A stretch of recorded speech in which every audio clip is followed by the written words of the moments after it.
Hey, what's up? Welcome to Bohol. I've arrived here from Panglao Island. Although Panglao Island is technically part of Bohol, it's not mainland Bohol. Now I'm staying in Tagbilaran city, which is going to be my base for exploring Bohol, this island, which is very popular amongst travelers to the Philippines. You have the Tarsiers, the chocolate hills, caves, waterfalls, a bit of everything. And I'm staying in this really cool place. I wasn't really going to show you my accommodation, but I am going to, even though I'm paying for it and it's not sponsored. So this is the Oasis Balili Lodge, which was constructed by Mr. Balili in the 1920s when he was still a bachelor, and it was used as a prominent place for social gatherings. Here you can see all the street food around. I'm going to come back here in a moment. It's actually owned by the lodge. The house was the place of many prominent politicians and influencers back in the day, in the early 20th century. And then World War II reached Bohol in 1942, and the whole city was taken over by the Japanese. And this building in particular was used by the Japanese imperial soldiers as a place for meetings and resting, and it still stands today, having been converted into a hostel. Reception area here. You can see all the old portraits, including one of the House of Balili here in 1946. My room is actually just here. My bed is this one, so it's kind of cool. Literally living in the history. So it's not expensive at all to stay here for a dorm bed. It's less than £10 a night. I'm going to go back to the area I was in a moment ago and show you some of the food that's around here too. What have we got here? This is lumpia. Oh, lumpia, yeah. Vegetable lumpia. Yeah. And then sauteed papaya. Yeah. Mungo. That one is Mungo. mongo. Oh, mung bean. Yeah, I think And so. then native spinach. Oh yeah. What's the name of this rice? Puso ricer. So I've got a bit of a mini feast here. I'm going to try all the different individual dishes. You can see I'm sweating quite a lot. It's very hot here. End of May, early June, and it's the evening and I'm still sweating like this from earlier on in the day. I feel like my body hasn't stopped sweating, so I can't wait to shower at the end. Hey. So spinach, this one is actually papaya, mongo, and the lumpia, and also rice. It's all vegetarian. Pretty good.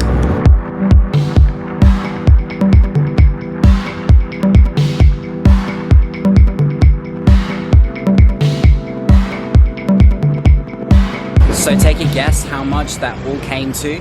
Just 85 pesos, just over £1. It's really dark and empty down the street here. You can see into the abyss, but the Poblacion central area is supposed to be down that road and then right. So I'm just going to head down there and see what's around. Let's check out Tagbilaran city just a little bit before I head off into, you know, the more natural beauty of Bohol tomorrow. This is all going to be one big long Bohol video. So here we are, I just reached the main road and look how dead it is. This boy dancing here next to the ATM is the most interesting thing I've seen so far. Hope I didn't embarrass him there.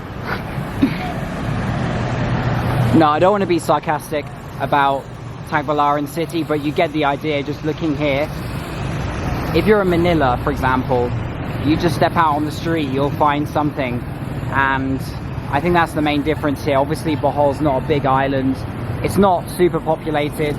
This is what you can see of Tagbilaran city from my camera, so hopefully it gives you an idea if you want to stay here or not.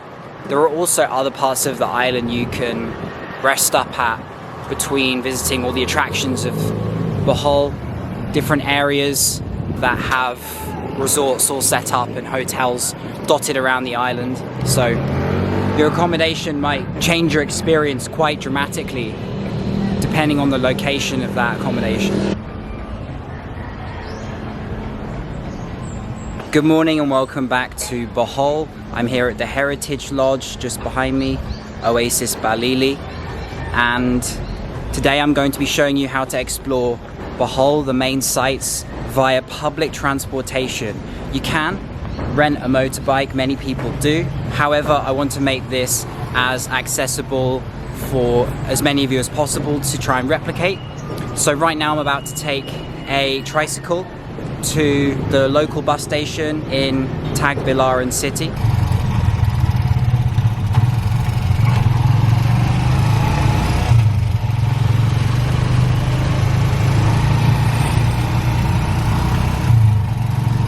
So I'm now here at the bus terminal in Tagbilaran city, just next to the Island City Mall. 30 pesos. It was around 10 to 15 minutes journey, not 5. And now you want to find a bus that goes to Sikatuna, and you want to tell the driver you want to get off at the Tarsier Sanctuary in Kerala. Hey. And there are 2 Tarsier Sanctuaries in Bohol, and if you want to go to the same one that I'm going to, you could say the more ethical one, the one that's less like a zoo but with less Tarsiers, then you want to go to the Kerala one. So let me track down this bus now without running into the wrong people and getting scammed. Let's see. It's a pretty local looking place. I've been told the white and blue minibus here. There we go. Tagbilaran City, Kerala, Sikatuna, which is exactly what I want. I want to get off at Kerala, just tell the driver Tarsier Sanctuary, like I said. There's literally no one around here, and the guy on this bus is sleeping. There's a bunch of Coke bottles. It looks pretty run down. I'm tempted to just take a tricycle instead, as I want to make most of the day. I don't want to be hanging around for an hour or 2 before this thing leaves. What's up? It's now a few hours later. Let me bring you up to date with what's been going on over the last few hours. I'm now here in Loboc, which is a town about 1/3 of the way into Bohol Island from Tagbilaran city. And en route to this quieter town is the Tarsier Sanctuary. And because that bus with the guy inside you saw sleeping next to all those Coke bottles didn't seem to be running anytime soon, I decided it would be better to just jump in a tricycle and go straight there. So I agreed with the driver to go for 550 pesos from Tagbilaran city to the Tarsier Sanctuary. He would wait for me for half an hour, I'd get back in and we'd go on to Loboc. Once you arrive at the Tarsier Sanctuary, it's all a silent zone, and so you're not allowed to use your voice, hence why I'm talking over the clips I'm about to show you. Who are the Tarsiers and what is so special about them? They're the world's smallest primate with the largest eye-to-body ratio in all mammals, giving them great night vision. During the day, they sleep and their eyes constrict until their pupil will only look like a thin line. In the dark, their pupils dilate and fill up their entire eye. Their eyes are also fixed into their skull so they cannot turn their eye sockets. Instead, their neck allows them to rotate their head 180 degrees. They're solitary, shy, and territorial, leading mostly a hidden life, and a male tarsier needs at least 6 hectares of space. They become frightened extremely easy and can even commit suicide if they get too stressed or have a heart attack from loud noise. That's why everyone has to be so hush and quiet when they go and visit. There is no doubt the Tarsiers are an incredibly beautiful and unique animal. I did really appreciate seeing them. However, I was disappointed not by the management or the way that it's run, but more so of the tourists and how they were acting in front of the Tarsiers. This sanctuary is the better of the 2 places you can go and see the Tarsiers, like I said. The one a bit further up in the island is almost like a zoo, the conservation area. That's from what I've read online and what people have told me. I could be wrong. I should probably go and visit for myself and then give you a proper conclusion. So I don't want to jump to things too quickly. But just based on what I've read, the one I went to is the better of the 2 places, giving them a bit more of their natural environment. However, people are allowed to just go up and take pictures in front of their faces. People were making noise. There was one guy even talking on his phone, cameras clicking. There should be more rules in place to say, hey, you're not allowed to click your cameras. Only iPhone pictures are allowed. In fact, personally, I believe phones and cameras should just be completely banned because it's ruining the life of these Tarsiers. They've become like this object, this picture that everyone has to take, where you can just Google Tarsier and see a better picture than anyone could take when visiting. Really, phones all electronic devices should be banned. We should only be allowed to go inside and see them with our own eyes. I was a little bit disappointed and a bit upset by the experience that such an endangered species is just made an example of, with, you know, tens of people, 20, 30 at a time, crowding round, all trying to get a shot for this little creature that's 3 to 6 inches tall and could be extinct in less than 100 years' time. It's a sad sight, and it's a sad state of where we are as humans now. And it's amazing that people are doing great things to protect them, and the money for the sanctuary does go towards helping fund the tarsiers themselves. It should be about the conservation and sustainability of the species and not disturbing them, and I felt like we were disturbing them as a collective, all the tourists there. So that's just my 2 cents. You can go and visit them. Please go ahead, and anyone who's in control of management of one of the sanctuaries, I would highly recommend you take on board the idea of banning all cameras and all phones and letting people just go in and take a glance. Hey. Anyway, I'm now here in Loboc, which is this beautiful, quiet part of Bohol, which I haven't seen yet, as I'm staying in Tagbilaran city, as you saw last night. It's a little bit kind of urban and a bit boring, so it's really nice to see the natural beauty in villages with people saying hi as I'm walking along the road here. I'm going to be visiting the Chocolate Hills, the very famous part of Bohol, a bit later. I'm going to try and catch the sunset. Nice to meet you. Nice to meet you. This is your home? Yeah. Nice. It's a very beautiful area. Very quiet and relaxing. I can come inside? Okay. Yeah. Sure. Okay. Go. Thank you so much. Let's vlog to Yeah, I'll vlog your home if that's okay. Yeah. Take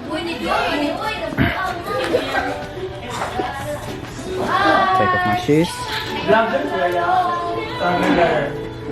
Hi. Hello. Hello. Nice to meet you. Hi. Hello. Sorry? This is my first time in a Filipino home. Yeah, it's nice. Very nice. Welcome to Bohol. Thank you very much. Thank you. Welcome to the Philippines. Thank you. Thank you.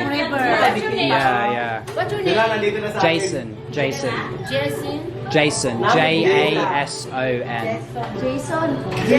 Yeah. Ano? Thank you. Where are you from? UK, England. Yeah. How many people live here in your home? 1 million. A million. 15. 15, yeah, 15.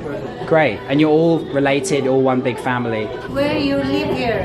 Oh, Tagbilaran city. Oh, Tagbilaran. Yeah. You came here to... Yeah, for the Chocolate Hills. I'm going later. Well, thank you very much. Nice to meet you. Yes. Bye-bye. Bye. Bye. Bye-bye. Thank you. Thank you so much.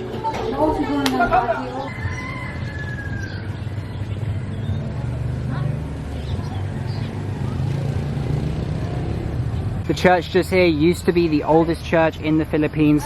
Until just a few years ago, it was mostly destroyed by a strong earthquake that struck Bohol. You can see they are now working on it once more. And the surrounding town of Loboc is here. Mostly wooden buildings. It's really pleasant, surrounded by these hills and those local houses and the family I just visited. It's worth a stop on your way to the Chocolate Hills. If you want to catch the sunset there, you have plenty of time in the mid-afternoon to take a look around this beautiful little town area.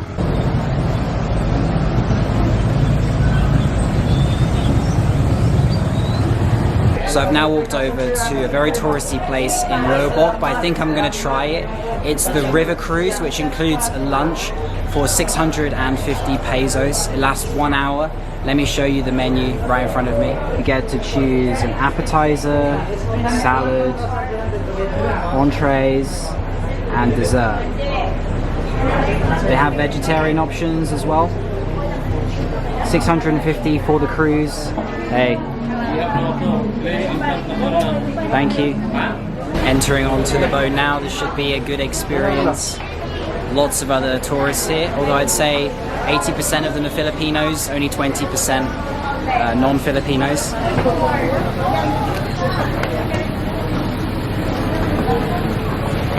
Number 6, brother. Number 6. Diretso kanan pa. Anong table kayo ma? You can see the buffet in the middle of the boat here.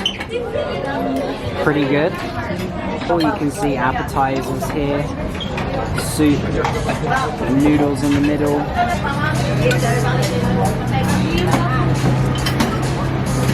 So here we go, I've now got my food along with everybody else, seated in random places. Buffet in the middle.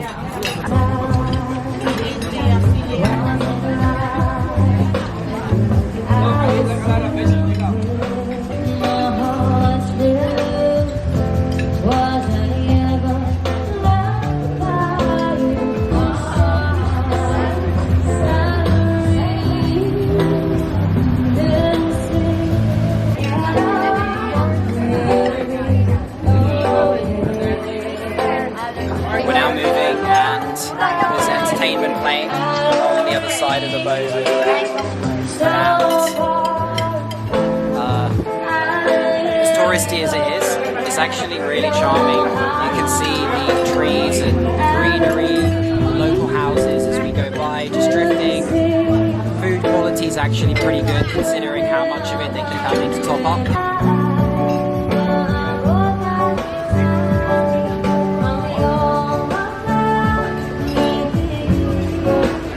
Filipinos love music, they love karaoke, that's why there's a singer. You could argue that it's a bit annoying to have someone singing when you have all the sound of the wildlife beside you instead, but at the same time, it kind of makes it all one experience. And it's a great way to see different views of the island inside, which you probably couldn't access by road or on your own. You can see all the tropical forests and jungle. It's a good way to hide underneath the heat of the middle of the day using the roof of the boat. Everyone's having a lot of fun and enjoying themselves.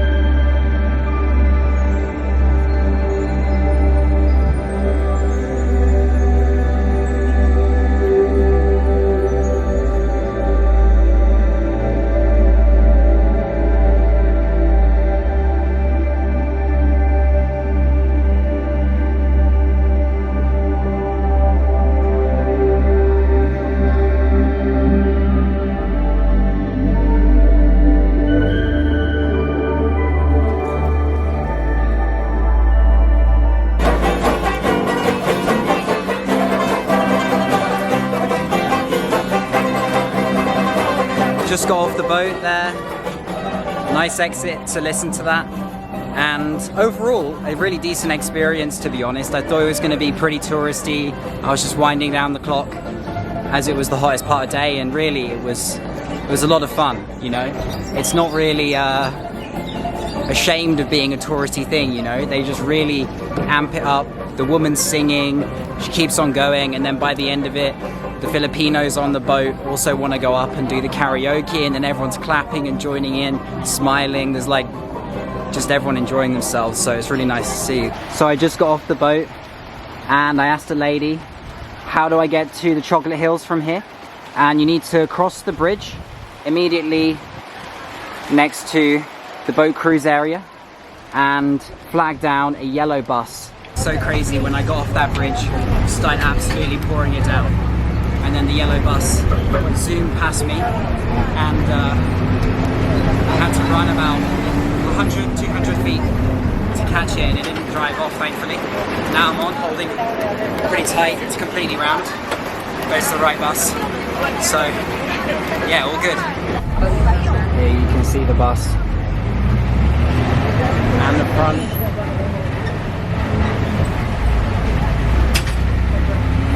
So the bus just dropped me off here on the road. I guess that took around 50 minutes. I didn't stand up for the entire way, just around half an hour of it, and then I finally got a seat. The landscape was beautiful, but the windows were a bit steamed up. I couldn't take many shots. Here you are. I love Chocolate Hills. Let's find out how amazing they are. I heard that when it rains, that's when they actually turn brown, and there was a massive downpour during the journey there, and now it's stopped very conveniently just as I've arrived. So hopefully they'll be in their full color by the time I reach the top. I'm gonna follow this road now, and then I heard there's a couple hundred steps you have to climb up to reach the viewpoint, which is the main complex that most tourists go to. Some local houses beside the road here amongst the really bright green, lush color, which is kind of highlighted after there's been heavy rainfall usually. It's now 4:28 p.m. The sun will fully set by 6 p.m. Quite nice timing. To enter the Chocolate Hills complex, 50 pesos, less than £1 if you're converting to my currency. Some views already emerging. It's a little bit of a walk on the road to reach the steps. Everyone else is on tours in one of these vans. They've paid a tour company for a whole day trip of Bohol and to go and see other things like the Tarsiers. Here we go. I've reached the steps. Up we go to the viewpoint. Made it to the top. Let me show you what it looks like. It's pretty spectacular.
What really catches my eye isn't the hills, but all the villages and small houses of the people living around them amongst these beautiful green trees. There are actually over 1,776 of the Chocolate Hills, spread over an area of 50 kilometers squared. Pretty impressive, great way to cap off today. It's been quite an adventure taking public transport. It's been raining on and off, and it's quite nice here at sunset. Probably not as spectacular as it could have been because it's quite cloudy. You can see over there. Maybe on a clear day it would be even better. Maybe at sunrise it's even nicer. You might want to reverse the things I've done in this video. You can start with the Chocolate Hills in the morning if you stay closer, like Loboc, and then work your way to the Tarsiers later on in the day. It's up to you. Or you can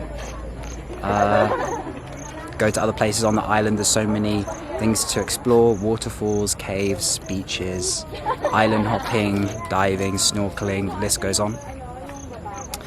Yeah, so I'm gonna walk back, take public transportation all the way back to Tagbilaran city.